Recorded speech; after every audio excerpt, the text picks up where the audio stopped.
Nes i ddewis astudio'r Gymraeg achos bod gen i ddiddordeb mawr yn y pwnc. O'n i'n mwynhau bob agwedd ar wersi Cymraeg, yr ochr lenyddol, yr ochr iaith. O'n i wir eisiau mynd i ddysgu a dysgu'r Gymraeg fel pwnc, felly oedd astudio'r Gymraeg yn gam naturiol i fi. Wy'n cyfrannu at dipyn o fodiwle israddedig ac ar amrywiaeth o bynciau, felly wy'n cyfrannu at fodiwle iaith a gramadeg, ond hefyd yn cyfrannu at dipyn o fodiwle yn ymwneud â datblygu sgiliau cyflogadwyedd, felly modiwle yn ymwneud â phrofiadau gwaith. Ond mae gen i ddiddordeb mawr yn y byd addysg, ac mae gen i fodiwl sydd yn rhoi cyfleoedd i fyfyrwyr sydd efallai eisiau ystyried llwybr gyrfa mewn ysgol yn y dyfodol neu fel tiwtor iaith, a dwi wedi datblygu modiwl yn seiliedig ar addysgeg a dysgu am gyd-destun y Gymraeg o fewn y cwricwlwm, felly mae hwnnw yn un o'r diddordebau penna gen i. Mae gyda ni bartneriaeth da gyda'n myfyrwyr ni, a dwi wrth fy modd yn cydweithio â myfyrwyr mewn sesiynau dysgu, ond hefyd mewn fforymau fel y paneli myfyrwyr staff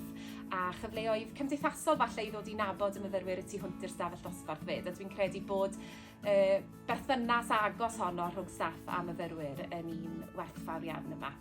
Mae bywyd prysur iawn gen i y tu allan i'r gwaith yn cefnogi'r plant, felly cefnogi nhw ar geiriau rygbi, pêl-droed ac yn y blaen, ond dwi'n hoff iawn o redeg fy hun, rhedeg yn araf, ond dwi yn trio gosod rhyw darged a rhedeg hanner marathon hwnt ac yma. Dwi wedi dechrau dawnsio gwerin yn ddiweddar, ailgydio yn y dawnsio gwerin o'r cyfnod ysgol, ac mae hynny'n braf cael dod ynghyd gyda ffrindiau, cymdeithasu,